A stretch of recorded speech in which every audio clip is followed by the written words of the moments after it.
असा जियां भी जिए भला को जहां में सदाई निशाते सदा इम्तिहा में बटे फूल हारम बटे दीप बारम कई गीत वारम तुझी आज्ञा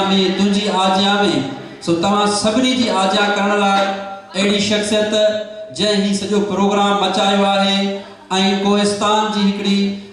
बावकार आई सोशल शख्सियत तमा सबनी जे ताड़न में आ गुजारिश कंदस मोहतरम साईं शेख अब्दुल्ला साहब जन के तो अचे तमा सबनी के आज्ञा करे तमा जे भरपूर ताड़न में शेख अब्दुल्ला साहब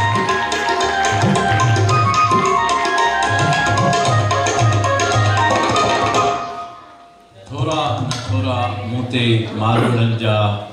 भलायूं ऐं भेरा घणे घणी दिस केतरा असांजे इंतहाई मान वारे साईं नसीर मिर्ज़ा साहब साईं नाज़ सेतो साहब असांजी भेण सिंधु नवाज़ डांगरो साहिबा जा असीं इंतहाई शुक्रगुज़ार आहियूं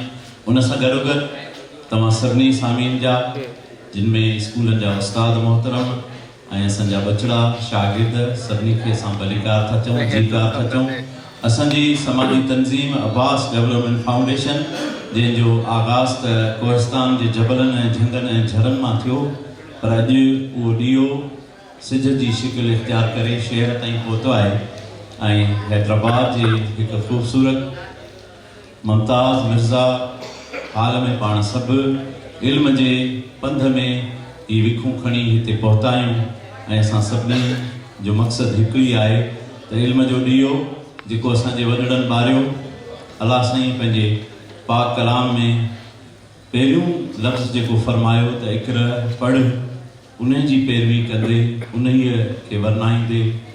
उन पंहिंजे धणी जे हुकुम खे इज़त ॾींदे असां अॼु तालीम जे हवाले सां हिते गॾु थिया आहियूं हिन में खोड़ सारा सिलसिला आहिनि जेके पाण सभु गॾिजी पेश करण वारा पेश कंदा सामीन उनखे ॿुधंदा मूंखे उमेदु आहे तव्हां भरपूर नमूने सां सहकार कंदा ऐं जेको कमाल आहे इंसानियत जो त तोड़ निभाइजे उनजी ज़रूरु तव्हां पोइवारी कंदा ऐं तव्हांजी महिरबानी ऐं वरी बि साईं महिमाननि जो ऐं सामीन जो सभिनी जो शुक्रगुज़ार आहियां तहे दिलि सां अब्बास फाउंडेशन उनजी पूरी सथ जे तरफ़ां तव्हां सभिनी महिमाननि जो मुअज़्ज़िज़ महिमान स्टेज ते वेठल महिमान ऐं हाल में वेठल सभिनी जो इंतहाई दिलि सां शुक्रगुज़ार आहियां का असां खां कमी कोताही ओणाई सुणाई हुजे उहा माफ़ु कजो ऐं असां सां भरपूर सहकार कजो तावन कजो त जीअं असां प्रोग्राम खे छो त हीउ